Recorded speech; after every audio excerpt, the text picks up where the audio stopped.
اگست ہے. کتنی تاریخ ہے؟ 14 اگست. اس کو ہم یوم آزادی کہتے ہیں. اس دن ہمیں آزادی ملی تھی. کس چیز سے آزادی ملی تھی؟ جبر سے آزادی تھی, تسلط سے آزادی تھی, ظلم سے آزادی تھی. جس ایک جو آمرانہ حکومت تھی جس نے ہمیں غلام بنایا ہوا تھا, اس سے آزادی تھی. لیکن سوال یہ پیدا ہوتا ہے کہ قوم میں وہ حریت کا جذبہ کس نے پھونکا کہ ہندوستانی مسلمان اٹھ کھڑا ہوا اور انہوں نے آزادی حاصل کر لی. اگر اس کو بیک ٹریس کریں گے تو آپ کو پتہ چل جائے گا کہ آزادی و حریت کا امام اور قائد امام حسین علیہ السلام. تو آج 14 اگست کا شکرانہ, خدا کی قسم ہمارا اللہ پاک کا ہم پر بہت بڑا احسان ہے جس نے ہمیں یہ وطن دیا ہے. جن کو ہمارے پاس وطن نہیں ہے نا ان سے پوچھیں. لیکن ہمارا شکرانہ اس وقت تک مکمل نہیں ہوتا جب تک ہم غم حسین میں آنسو بہا کر حسین کو خراج عقیدت نہ پیش کرنے اور حسین کو سلام نہ پیش کرنے, کیونکہ حسین ہی وہ ذات ہے کہ جس نے اس کائنات میں آزادی کی روح پھونکی ہے اور مسلمانوں کو مسلمان کی غیرت اس میں جگائی ہے. اگر حسین کو انکار نہ کرتے تو مسلمانوں نے ہند کبھی انکار نہ کر سکتے. وہ حسین کا انکار تھا. ہمت ہی ایسی ہے, سر جھکتا نہیں ہے سر میرا باطل کے سامنے, جھکتا نہیں ہے سر میرا باطل کے سامنے, ہمت ہی ایسی دے گیا سجدہ حسین. اور افتخار عالم نے کہا تھا, بڑا خوبصورت شعر ہے اس کا, وہ کہتا ہے حسین تم نہیں رہے تمہارا گھر نہیں رہا, حسین تم نہیں رہے تمہارا گھر نہیں رہا, لیکن تمہارے بعد اب ظالموں کا ڈر نہیں رہا. یہ لوگ جو نڈر ہو گئے, بے خوف ہو گئے ہیں, یہ کس وجہ سے ہوئے ہیں؟ حسین نے یہ سکھایا ہے. تو یار جان جاتی ہے تو جائے, اپنی عزت کا سودا نہ کرو, غیرت کا سودا نہ کرو, دین کا سودا نہ کرو. حسین تھا تو ہم شکرانہ ادا کرتے ہیں نام حسین کے ساتھ کہ اللہ جس اللہ نے ہمیں آج 14 اگست کو یہ وطن دیا ہے. دوسری بات, نبی کریم علیہ السلام سے جو دین اسلام چلا اور حضور نے فرمایا کہ علیکم بسنتی وسنت خلفائے راشدین, تم پر میری سنت یعنی میرا طریقہ اپناؤ اور میرے بعد میرے خلفائے راشدین کا طریقہ اپناؤ. اب وہ سنی مسلمان تھے, سنی مسلمانوں میں سے پھر گمراہ فرقے نکلنے شروع ہوئے. مختصر بات کروں, گمراہ فرقے نکلنے شروع ہوئے. سب سے پہلے خارجی نکلے.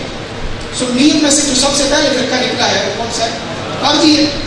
خارجی نکل گئے. اس کے بعد پھر رافضی نکل گئے, یہ سنیت سے نکل گئے. اس کے بعد گمراہ فرقے نکلتے سے پھر معتزلہ نکلے, جبری نکلے, جبریہ نکلے, قدریہ نکلے, مختلف فرقے نکلتے چلے. لیکن ایک فرقہ جو صحابہ کرام کے دور کے بعد سے اور صحابہ کرام کے دور میں بھی کچھ وہ لوگ جو ملعونین تھے, جن کو امام کہا جاتا ہے اس فرقے کا, جن پر حضور نے وہ اپنے باپ کی پشت میں تھا تو لعنت کی تھی مروان بن حکم.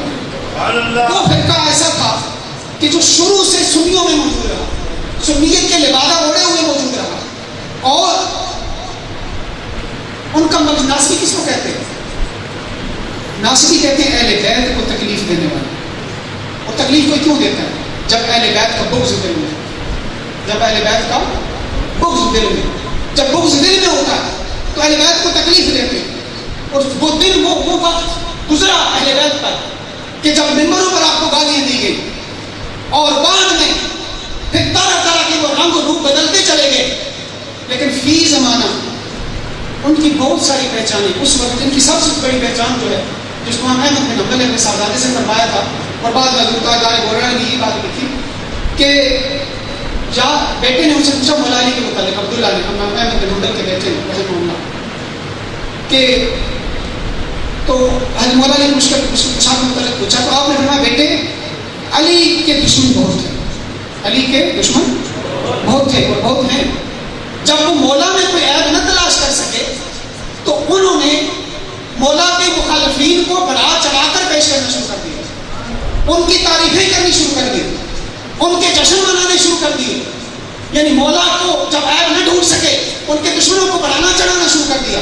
اور اسی بات کو بھی میرے شاہ صاحب نے اپنی شعرا خط تصنیف تصفیہ ما بین سنی و شیعہ, نہ کہ دشمن کی نہیں, تصفیہ نے کیا مطلب ہونا؟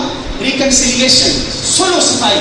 یہ مولوی کی لکھی کتاب نہیں ہے, فقیر درویش کی لکھی کتاب. اور مانتے ہیں یہ مولویوں کا کام ہے, وہ دوسروں کو کافر بناتے ہیں. ہم لوگوں کو کافر نہیں کہتے, ہم یہ چاہتے ہیں جو برا عقیدہ رکھتا ہے اس کے ساتھ بھی تصفیہ ہو جائے, اس کی صفائی ہو جائے. تو یہ یہ کتاب یقیناً دلوں کی صفائی کرنے والی ہے اگر غیر جانبدارانہ نظر سے پڑھا جائے.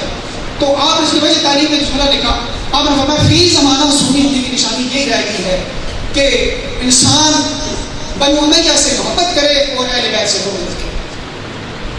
یہ بات آپ نے بیان کی، لیکن فی زمانہ اور بھی نشانی بہت ساری آ گئی. یہ لوگ بے نقاب ہو رہے ہیں.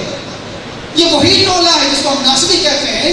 یہ وہی ٹولہ ہے جن کو سیدہ کائنات مخدومہ کونین میری اور آپ کی مائیں جنت میں جس بیوی کی کمیزیں ہوں گی اس کی ذات میں جن کو صرف عیب نہیں، صرف خطائیں نہیں، بلکہ نعوذ باللہ گناہ بھی نظر آتے ہیں.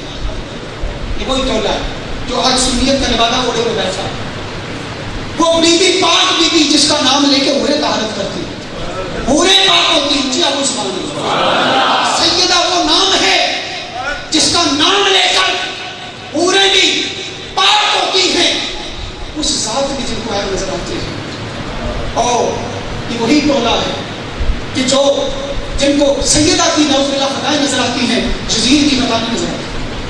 یزید ہو کہ یزید نہ کچھ ثابت ہی کوئی نہیں جو اس کا بلا کم کی تھی. یزید کی خطا نہیں نظر آتی. یہ وہ ٹولہ ہے. ان کو پہچانو، یہ ہماری صفوں میں موجود ہے. اور یہ وہ ٹولہ ہے کہ جو اہل بیت کے مخالفین کے تو جشن مناتا ہے اور اہل بیت کا درود ہی پورا نہیں پڑتا. اہل بیت کو درود میں سیکھیں، نئی عیب نہ چلی ہے اس ٹولے کی. اس پوری عیب میں درود کا کوئی سیکھا ایسا نہیں ہے جس نے محمد کے ساتھ، رسول اللہ صلی اللہ علیہ وسلم کے ساتھ اہل بیت کا ذکر ہو. حضور نے فرمایا میں نے تم کٹا درود نہ پڑھے کرو. صحابہ رضی اللہ عنہم تم کٹا درود کے فرمایا تم کٹا درود وہ ہے جس میں میرا نام لیا جائے، میرے اہل بیت کا نام لیا جائے. تو دوستان مکرم ان کی پہچانیں ہیں. اور پھر یہ وہی ٹولہ ہے جو محرم میں شادی کر کے خوش ہوتا ہے.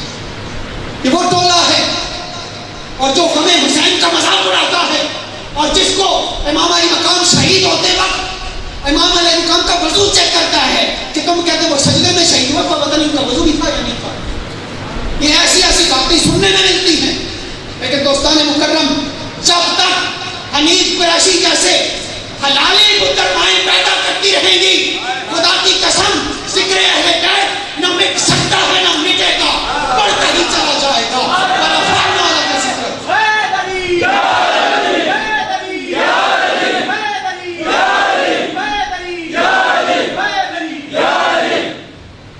دوستان مکرم 5 محرم ہے، میں آگے بیان کر چکا ہوں. مہربان اہل بیت کے دن صداقت کے دن ضروری ہے. خدا کی قسم کروٹ بدلتے ہیں تو کربلا کا منظر سامنے آ جاتا ہے. تو تم کس منہ سے کچھ نہ مناتے، تمہیں شرم نہیں آتی. امام نقی ایک امام تھے فقہ کے، انہوں نے بڑی اچھی بات لکھی. انہوں نے کہا کہ اگر میں خدا نخواستہ قاتلین امام میں شامل ہوتا اور اللہ مجھے کسی وجہ سے جنت میں بھیجا کہ جنت قاتلین امام کے لیے نہیں بنی تو مہربان اہل بیت کے لیے بنی. بارہ انہوں نے ایک مفروضہ پیش کیا. انہوں نے کہا کسی وجہ سے رب مجھے جنت میں بھیج دیتا اور میں حسین کے قاتل میں میرا نام ہوتا، خدا کی قسم میں جنت میں بھی حضور کا سامنا نہ کر سکتا، میں حضور کا سامنا نہ کر سکتا. یا تم کس منہ سے بات کرتے ہو؟ حضور کی اہل بیت بازو پکڑ کے حضور تمہارے دونوں ہاتھوں میں، اور میرے کتنے ہاتھوں میں؟ حضور 2 چیزیں دے کے گئے، ہاتھ خالی کو نہیں چھوڑیا. دونوں ہاتھوں میں ایک ایک لڑ پکڑایا ہے، ایک ایک بلہ پکڑایا ہے. فرمایا او میری امت، میرے قیامت تک آنے والے غلاموں، تمہارے ایک ہاتھ میں میری اہل بیت کا دامن ہے، ایک ہاتھ میں میرا قرآن، اللہ کا قرآن ہے. جب تک ان کو پکڑ کے رکھو گے، میں محمد کی گارنٹی ہے تم کبھی گمراہ نہیں ہو، کبھی گمراہ نہیں ہوگے. دوستان مکرم آخری ربائی جوش ملی آبادی کی پیش کرتا ہوں اور مائک مفتی صاحب کے حوالے. وقت بہت ہو گیا ہے. جوش ملی آبادی کہتا ہے کچھ سننے والے کہتا ہے کھاتے میں نے لکھ دیا میری قسمت میں یا حسین. بہت سبحان اللہ. 4 کھاتے میں لکھ دیا میری قسمت میں یا حسین، کہتا رہوں گا جوش مبدت میں یا حسین. کاتب نے لکھ لیا کہتا رہوں گا جوش مبدت میں یا حسین. اور دنیا تو مشکلات میں کہتی ہے جا علی. بڑا عجیب مسئلہ، بڑا عجیب. توجہ، دنیا تو مشکلات میں کہتی ہے یا علی. اسلام نے کہا تھا مصیبت میں یا حسین. ہم پہ جب مصیبت پڑتی ہے حسین کے بابا کو پکارتے ہیں، اور جب دین میں مصیبت آئی تھی تو تو اسلام نے کہا تھا حسین آپ میری مدد کو حضور غوث پاک رضی اللہ تعالیٰ عنہ آپ کا مشہور کا مسئلہ کا اس پر ایمان ہے. تو ایک بڑھا سی اساں راہ جانے بڑھا ہے ضعیف ہے تو اساں کہا ہاتھ پکڑ کے کھڑا کرو. جو غوث پاک نے کھڑا کیا تو زبان ہو گیا. تو پوچھے تو کون ہے؟ اس نے کہا حضور میں آپ نے بابا دا دین اسلام لوگ کا بدعت ایجاد کر کر کے میرے دل میں چھوڑ چھوڑ کے میں کمزور کر چھڑیا تسی آئے ہو میں نوی زندگی میرے ایمان ہے کہ نہیں ہے؟ جو غوث پاک امام علی مقام کے 350-400 سال بعد آنے والی ہستی ہے آپ کے بیٹوں کے بیٹوں کے بیٹوں میں ہیں. ہم ان کی بھی محی الدین ہونے پر ایمان رکھتے ہیں اور یقین رکھتے ہیں. لیکن آج دوسرا یہ بھی سننے کو مل رہا ہے کہ یہ جو تاجدار ہندوستان اور سید معین الدین چشتی اجمیری سلطان الہند خواجہ غریب نواز نے یہ جو فرمایا تھا کہ حقہ کے بنائے لا الہ الا حسین یار حسین اللہ لا الہ الا اللہ کلمہ کی بنیاد حسین ہے. لوگ کہتے ہیں یہ کیسے ہو سکتا ہے کوئی کلمے کی بنیاد بن جائے؟ یار غوث پاک اگر دین کو زندہ کرنے والے ہو سکتے ہیں تو پھر خدا کی قسم حسین کے دور میں جب دین کی قدریں مٹ رہی تھی اور حسین نے اپنا خون دے کر جب اس عہدے کی آبیاری کی تو ماننا پڑے گا حسین صرف دین کا مجدد نہیں ہے, دین کو زندہ کرنے والا نہیں ہے, بلکہ دین کی بنیاد حسین. طاہر القادری کا ایک جملہ ہے, وہ کہتا ہے کہ اسلام حضور سے لے کر ازل سے لے کر حضور سے لے کر کربلا تک محمدی ہے اور کربلا سے لے کر قیامت تک حسینی. کربلا سے لے کر قیامت تک بولیے حسینی ہے. اور آخری بات کہ آپ کہتے ہیں کہ شہید کی جو موت ہے وہ کون کی ہے؟ کہتے ہیں کہ نہیں کہتے؟ آج ستمبر کے آنا میں سمجھو شہید کی جو موت ہے وہ اس میں شک تو نہیں ہے. شہید جان دیتا ہے کون زندہ ہوتی ہے. جو شہید کی موت ہے وہ کون کی حیات ہے؟ وہ جو سردار شہداء کی موت ہے, جو سید الشہداء کی موت ہے, وہ قوم کی حیات نہیں خالی, وہ پورے